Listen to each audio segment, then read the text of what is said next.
सभी को हमारा उद्धारकर्ता प्रभु यीशु मसीह के पवित्र नाम से मैं इस आराधना में स्वागत करता हूँ। सब लोग परमेश्वर वचन को ध्यान करेंगे। हमारे बीच में आज आंटी से प्रेस ला आंटी ಪ್ರೈಸ್ ಲಾರ್ಡ್. ಸ್ಟಾರ್ಟ್ ಮಾಡೋಣ. ಸ್ಟಾರ್ಟ್ ಮಾಡ. ಪ್ರೈಸ್ ಲಾರ್ಡ್ எல்லாருக்கும். இந்த காலை வேளையிலும் கூட நம்ம இது ஆரம்பிக்க முன்னாடி பிரேயர் பண்ணலாம். हम इसको प्रारंभ करने से पहले एक प्रार्थना करके எங்களை நேசிக்கிறதான நல்ல தகப்பனே, அப்பா, அந்த அருமையான காலை வேளைக்காக உமக்கு நன்றி செலுத்துகிறோம். மட்டுமாக ஆண்டவரே, நீர் எங்களுக்கு கொடுத்த ஜீவன் சுகம் பலத்துக்காக நன்றி. ஆண்டவரே, இந்த காலை வேளையில கர்த்தாவே உம்முடைய வசனங்களை தியானிக்கும்படியா உம்முடைய சமூகத்திலே கூடி வந்திருக்கிறதான எங்களை ஒவ்வொருவரும் ஆண்டவரே உம்முடைய கரத்திலே நாங்கள் ஒப்பு கொடுக்கிறோம். ஒருவரையும் ஆசீர்வதியும். நாங்கள் இந்த வசனத்தை கேட்கிறவர்களாய் மாத்திரமல்ல, அதன்படி நடக்கிறவர்களாய், இதை கை கொள்ளுகிறவர்களாய் எங்களுடைய வாழ்க்கையிலே நாங்கள் காணப்பட நீர் எங்களுக்கு கிருபை செய்யும்படியாய் ஜெபிக்கிறோம். அப்பா, எங்களை தாழ்த்தி முழுவதுமாய் உடைய கரத்துல ஒப்பு கொடுக்கிறோம். ஆவியானவர் பொறுப்பெடுத்து நடத்தும். இயேசு கிறிஸ்துவின் நாமத்தில் ஜெபிக்கிற நல்ல பிதா, ஆமென். இன்னைக்கு கூட நம்ம பிரசங்கி 9ஆம் அதிகாரம் நம்ம தியானம் பண்ண போறோம். आज हम सब सभोपदेश के 9 अध्याय को ध्यान करने वाले हैं. இந்த பிரசங்கி 9ஆம் அதிகாரத்துல 1ல இருந்து 18 வசனம் இருக்கு. इस अध्याय में 18 पद हैं. இதனுடைய தலைப்பு என்னன்னா, உண்மையான மகிழ்ச்சியை தேடும் அனைவருக்கும் ஒரு ஞானமான ஒரு ஆலோசனை இந்த அதிகாரத்துல நம்ம பாக்குறோம். तो इस अध्याय को जब हम संपूर्ण रीति से पढ़ते हैं तो सही से अगर ढूंढते हैं तो उन लोगों को सही प्रकार का ज्ञान उनके जीवन में प्राप्त होता है करके इस अध्याय का एक शीर्षिका दे सकते हैं. வாழ்க்கையில நமக்கு பலவிதமான ஆபத்துகள், ஏமாற்றம், ஏற்றத்தாழ்வுகள் எது இருந்தாலும் எங்க நம்ம மகிழ்ச்சியை பார்க்கலாம் அப்படின்னு சொல்லி சாலமோன் இந்த அதிகாரத்துல சொல்றாரு. तो जीवन में कई सारे लोग धोखा खाते हैं और कष्ट उठाते हैं, दुख उठाते हैं, तो वहां पर वो कैसे अपने आप को खुशी के जीवन बिता सकते हैं करके सुलेमान यहाँ पर जिक्र करते हैं. சாலமோன் தன்னுடைய வாழ்க்கையில எல்லாமே அனுபவிக்கிறார். அவருக்கு அனுபவிக்காதது எதுவுமே இல்லை. எல்லாத்தையும் அனுபவித்த பிறகு வாழ்க்கையில எது திருப்தியை கொடுக்கும், எது நிறைவை கொடுக்கும், எது மகிழ்ச்சியை கொடுக்கும், அது எங்க கிடைக்கும்னு சொல்லிட்டு இந்த அதிகாரத்துல எழுதுறாரு. तो सुलेमान जो है अपने जीवन में ऐसे कोई चीज नहीं है जो उसने अनुभव किया होगा. सारे चीजों को क्या कर दिया, अनुभव किया है. इसलिए वो ये यहाँ पर बताना चाहता है कि कौन सी जगह में हमें तृप्ति मिलता है, कहाँ पर हमें खुशियां मिलती है, कहाँ पर हमें दुख मिलता है. सारे चीज को यहाँ पर वो विश्लेषण करता है. 1ஆம் வசனத்துல பாக்குறோம், இங்க நமக்கு என்ன முன்னாடி நம்முடைய வாழ்க்கையில நமக்கு என்ன நடக்க போகுது அப்படின்னு நம்ம யாருக்குமே தெரியாது அப்படின்றத முதல் வசனத்துல நம்ம நினைவுல வச்சுக்கணும். तो हमें हमेशा पता होना जरूरत है कि हमारे जीवन में क्या होने वाला है, कौन से समय में क्या होता है, वो सारे चीज को इस अध्याय का पहला पद में हम लोग जान सकते हैं. அப்புறம் 2ல இருந்து 6 வசனம் வரைக்கும் நம்ம பார்க்கும்போது, ஒரு மரணம் என்பது மனித இனத்தினுடைய ஒரு கொடூரமான ஒரு சோகமான ஒரு சம்பவம் அப்படின்னு சொல்லி பாக்குறோம். तो दूसरा पद से लेकर 6वां पद तक अगर पढ़ते हैं तो एक मनुष्य के जीवन में मृत्यु जो है वो एक भयंकर और भयानक घटना है. 7ல இருந்து 10 வசனம் நம்ம பார்க்கும்போது வாழ்க்கையை நம்ம எப்படி வாழ்க்கையை அனுபவிக்கலாம், அதை எப்படி அனுபவிக்கணும் அப்படின்னு சொல்லி அதுல சொல்லப்பட்டிருக்கு. तो दूसरा 7वां पद से लेकर 10वां पद तक पढ़ते हैं तो वहां पर ये लिखा गया है कि जीवन को कैसे हमें अनुभव कर सकते हैं. 11ல இருந்து 18 வரைக்கும் வாழ்க்கை நிச்சயம் அல்லாதது அப்படின்னு சொல்லி இந்த வசனங்கள்ல அறிந்து கொள்றோம். तो 11 से लेकर 18 तक पढ़ते हैं तो जिंदगी जो है वो शाश्वत नहीं है करके हम जान सकते हैं. அதை எப்படி நம்ம பயன்படுத்தணும் அப்படின்னு சொல்லி பாக்குறோம். उसे कैसे हम इस्तेमाल कर सकते हैं. 1ஆம் வசனம் பார்க்கும்போது, நீதிமான்களும் ஞானிகளும் கர்த்தருடைய கையில அவருடைய பராமரிப்புல இருக்கிறாங்க அப்படின்னு பாக்குறோம். तो यहाँ पर देखिएगा सबसे पहला पद को अगर पढ़ते हैं तो बुद्धिमान लोग हो गए, ज्ञानवान लोग हैं, सब मनुष्य जो है परमेश्वर के हाथों में है. அதான் 1ஆம் வசனம் 2ஆம் வசனத்துல நீங்க பாத்தீங்கன்னா நீதிமான்கள் ஞானிகள் போடப்பட்டிருக்கு. அப்புறம் சன்மார்க்கர் துன்மார்க்கர் போடப்பட்டிருக்கு. சுத்தம் இல்லாதவன் சுத்தமுள்ளவன் போடப்பட்டிருக்கு. பலியிடுகிறவன் பலியிடாதவன், நல்லவன் பொல்லாதவன், எல்லாருக்கும் ஒரே மாதிரி சம்பவிக்கும் அப்படின்னு சொல்லி இந்த வசனங்கள்ல நம்ம வாசிக்கிறோம். अब देखिएगा पहला और दूसरा पद को पढ़ते हैं तो वहां पर धर्मी लोग हैं, ज्ञानी लोग हैं और बुद्धिमान लोग हैं, निर्बुद्धि लोग हैं, बलि करने वाले हैं, बलि ना करने वाले हैं और अच्छे लोग हैं और दुष्ट लोग हैं। तो ये सारे लोगों को एक ही प्रकार का घटना बीतने वाला है उनके जीवन में। சரி, கர்த்தருடைய நம்ம வந்து கர்த்தருடைய கையில நம்முடைய வாழ்க்கையை ஒப்பு கொடுத்தா அவர் நம்மை கவனித்துக் கொள்வார். இதுதான் ஒரு பெரிய வாக்குத்தத்தம் ஆண்டவர் நமக்கு கொடுக்கிறது.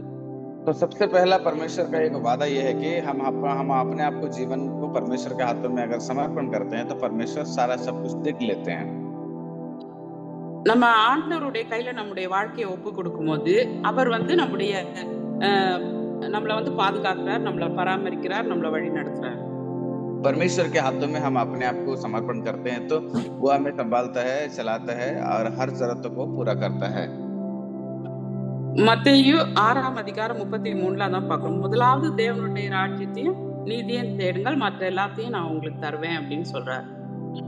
इसलिए मत्ती 6वां अध्याय का 33वां पद में भी ये लिखा गया है कि सबसे पहले तुम परमेश्वर के धर्म और राज्य के खोज में रहो और सारा सब कुछ आपको मिल ही जाएगा बोल के।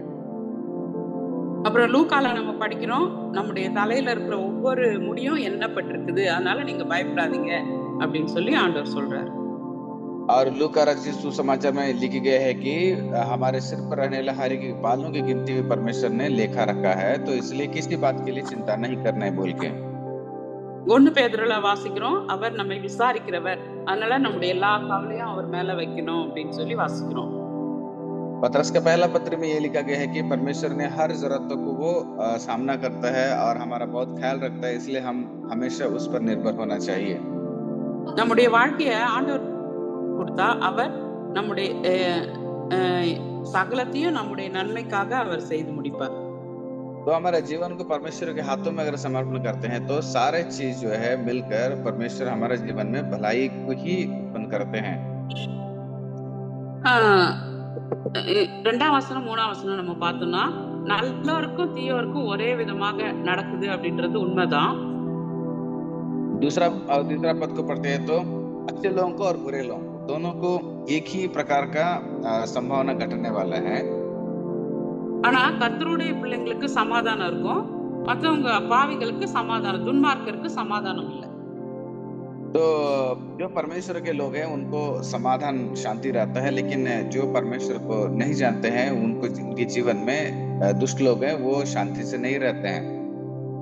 பாவத்துல இருக்கிறவங்களுக்கு ஆசீர்வாதம் கிடையாது, பாதுகாவல் இல்ல, அற்புதமான விடுதலைகள் கிடையாது. ஆனா கர்த்தருடைய பிள்ளைகளுக்கு இதெல்லாம் உண்டு. जो पापी लोग हैं उन्हें परमेश्वर का आशीष नहीं है, परमेश्वर के रखवाली नहीं है और परमेश्वर के बहुत बेहतरीन एक आशीष उनके जीवन में नहीं मिलेगा, लेकिन परमेश्वर के दासों के साथ हर समय परमेश्वर रहते हैं। ஆனா எல்லாரும் ஒரு நாள் நியாய தீர்ப்பு நாள்ல ஆண்டவருக்கு முன்பதாக நம்ம நிக்கணும். அப்போ நம்ம யார் யார் என்னென்ன செய்யணுமோ அதுக்கு தகுந்த மாதிரி ஆண்டவர் நமக்கு தீர்ப்பு கொடுப்பார். तो न्याय विचार के समय में परमेश्वर ने हर एक व्यक्ति को न्याय विचार करेंगे और परमेश्वर अपने दासों को जो पवित्र लोग हैं उनको एक अच्छा न्याय करेंगे, जो परमेश्वर से दूर हैं उनको उनके कामों के अनुसार न्याय विचार करेंगे।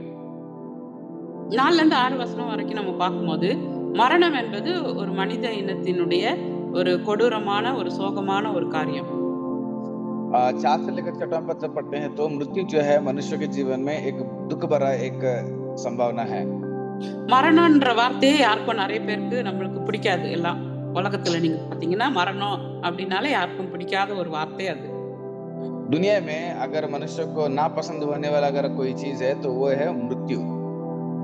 ஆனா இந்த மரணத்தை வந்து தவிர்க்கவே முடியாது. மனுஷன் வந்து என்னைக்கு பிறக்கிறானோ அன்னைக்கே அவனுடைய இறுதி நாளும் ஆண்டவர்கிட்ட இருக்குது.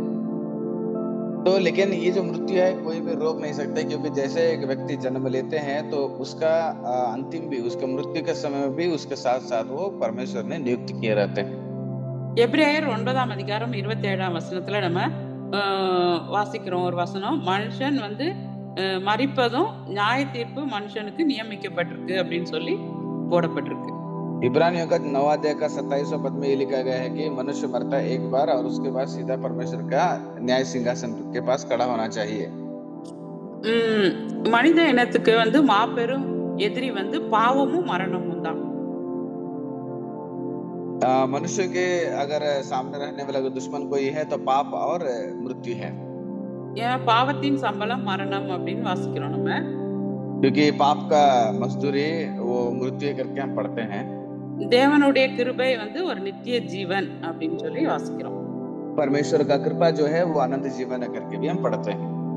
நம்ம இந்த உலகத்துல வந்து நம்ம பணக்காரங்களா வாழ்ந்தாலும் சரி, ஏழையா வாழ்ந்தாலும் சரி, நம்முடைய வாழ்க்கை வந்து ஒரு மரணத்துலதான் முடிவடைகிறது. चाहे हम एक अमीर आदमी हो या चाहे गरीब आदमी हो, तो सबका जीवन जो है मृत्यु के साथ ही वो खत्म हो जाती है।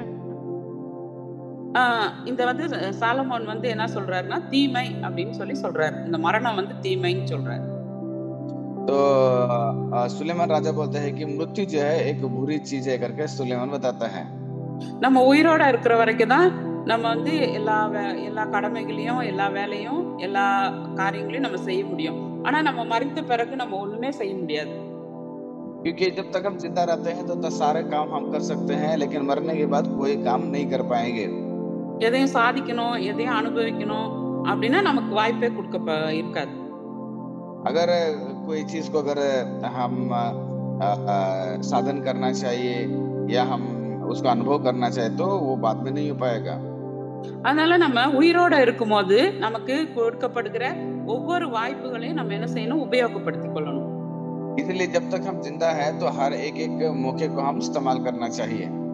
நமக்கு ஆண்டவர் வந்து நல்ல ஒரு வாழ்க்கையை கொடுத்திருக்கிறாரு, குடும்பத்தை கொடுத்திருக்கிறாரு, ஊழியத்தை கொடுத்திருக்கிறாரு. அவருக்காக நம்ம நேரத்தை செலவு பண்றதுக்கு நமக்கு சமயம் கொடுத்திருக்கிறாரு. இதெல்லாம் வந்து நம்ம வந்து உபயோகப்படுத்திக்கணும் இந்த நாட்கள்ல உயிரோட இருக்கும்போது.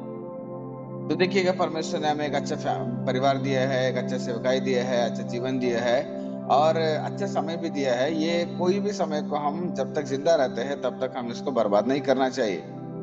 நம்ம இந்த உலகத்துல செய்யற ஒவ்வொரு கிரியைகளும் தான் நம்ம கூட வருமே தவிர நம்ம எவ்வளவுதான் பணம் இருந்தாலும், ஆஸ்தி இருந்தாலும், செல்வம் இருந்தாலும் நம்ம கூட அது வரவே வராது. तो देखिएगा, जितना भी हमारा पास अगर धन संपत्ति रहेगा, पैसा रहेगा, तो हम मरने के बाद हमारे साथ वो नहीं आते हैं। நம்ம ஆண்டவருக்காக செலவு பண்ற ஒவ்வொரு நேரமும், ஆண்டவருக்காக செலவு பண்ற ஒவ்வொரு சமயங்களும், அவருக்காக செலவு பண்ற ஒவ்வொரு கிரியைகளும் தான் அதுதான் கடைசியில நம்ம கூட வரும். तो परमेश्वर के लिए इस्तेमाल करने वाले समय हो, परिश्रम हो और परमेश्वर के साथ रहने वाला जीवन हो, वही है जो हम मरने के बाद हम लेके जा सकते हैं। நம்ம இயேசு கிறிஸ்துவை ஏற்றுக்கொண்ட நமக்கு வந்து இன்னொரு வாய்ப்பு ஆண்டவர் கொடுக்கிறாருன்னா அது வந்து பரலோகத்துல தான். तो हमारा यीशु मसीह के साथ रहते हुए अगर एक और जीवन मिलता है तो वो है स्वर्ग में। இயேசு கிறிஸ்துவனுடைய மரணம் உயிர்த்தெழுதல் மூலமாக ஆண்டவர் வந்து மரணத்தையே ஜெயித்து நமக்கு ஒரு பெரிய நம்பிக்கையை நமக்கு கொடுத்திருக்கிறாரு. तो यीशु मसीह अपने मृत्यु पाकर जी उठने के बाद वो भाग्य यीशु मसीह के द्वारा हमें मिला है। அதனாலதான் வேதம் சொல்லுது நமக்கு, கர்த்தருக்குள் மரிக்கிறவர்கள் பாக்கியவான்கள் அப்படின்னு சொல்லி வேதம் சொல்லுது. इसलिए परमेश्वर के वचन बताता है कि मसीह में मरना हमारे लिए वो एक भाग्यशाली है, लाभदायक है। மரித்தவர்களுடைய சரீரம் வந்து ஒண்ணுத்துக்குமே உதவாது. நம்ம மரித்த பிறகு சரீரம் வந்து மண்ணுக்கு போயிடும். ஆனா நம்ம உள்ள இருக்கிற அந்த ஆத்மா வந்து ஆண்டவர்கிட்ட போகுது. मरने के बाद हमारा जो शरीर है वो मिट्टी मिल जाता है, लेकिन उसके अंदर रहने वाला आत्मा जो है वो परमेश्वर के पास जाती है।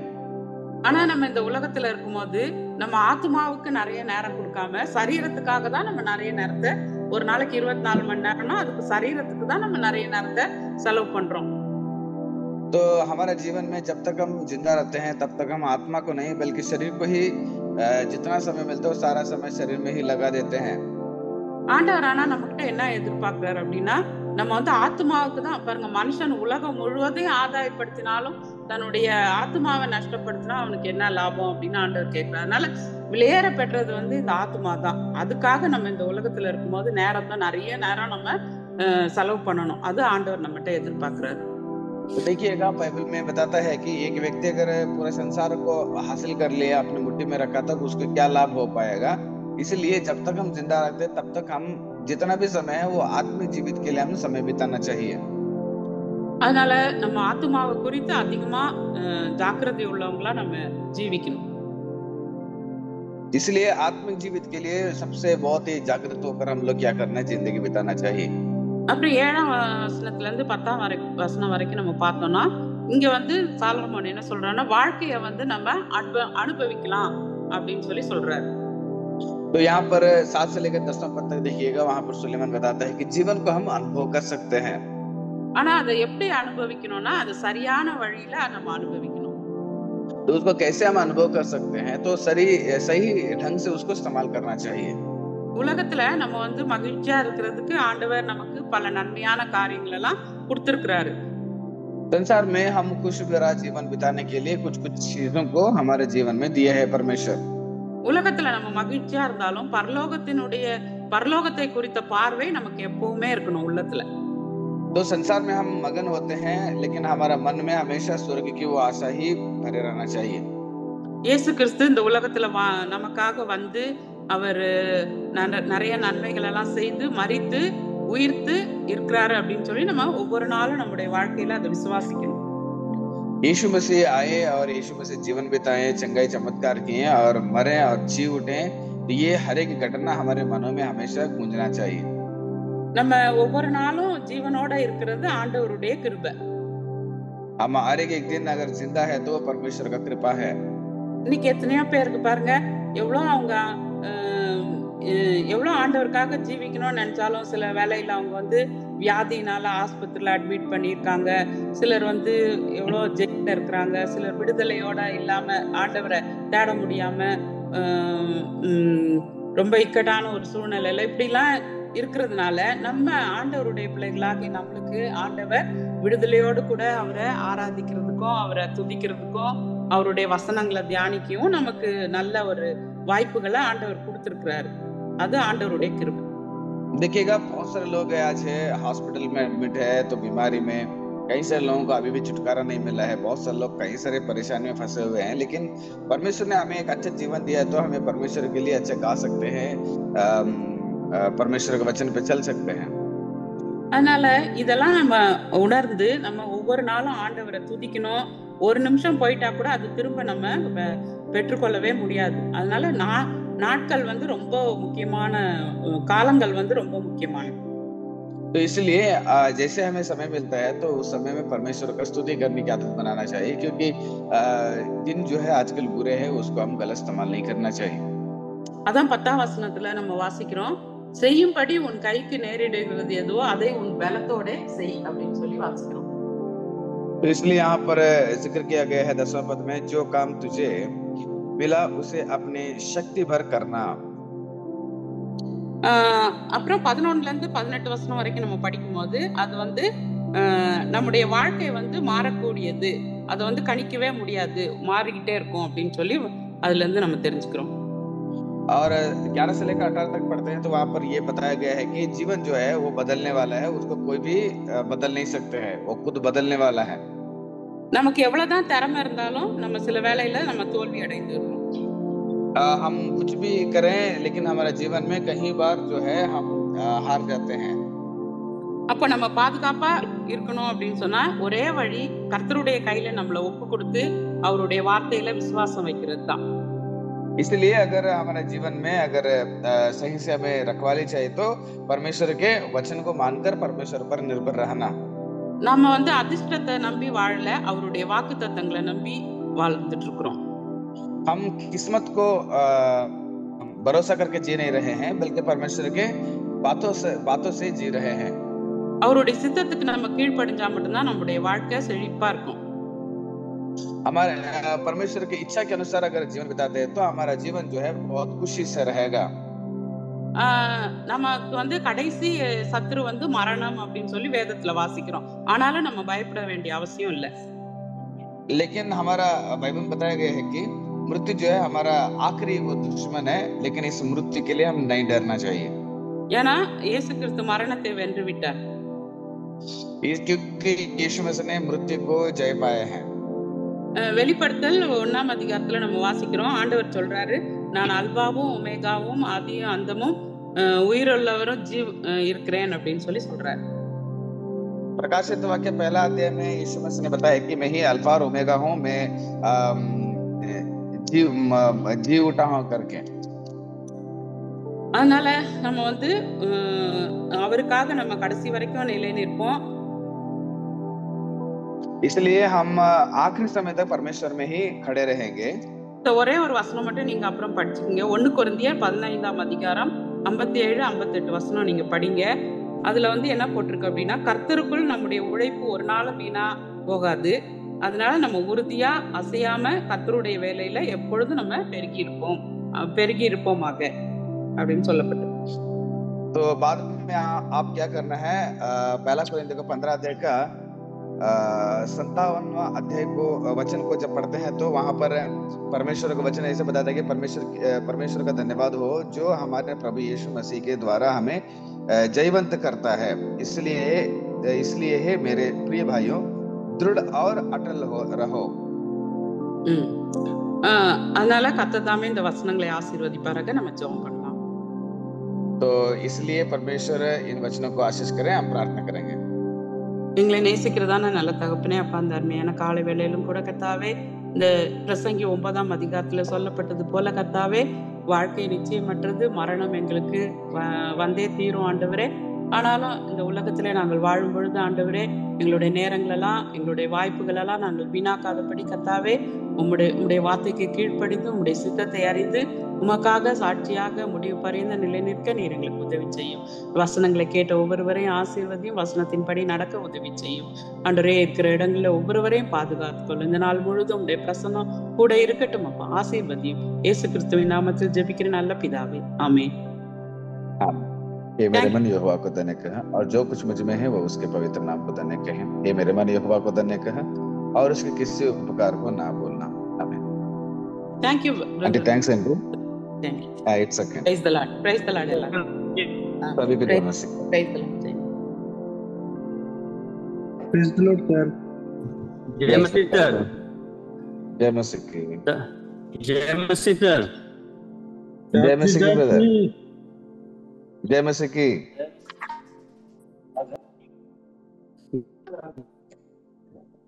जय मसीह सर जी। जय मसीह की ब्रदर।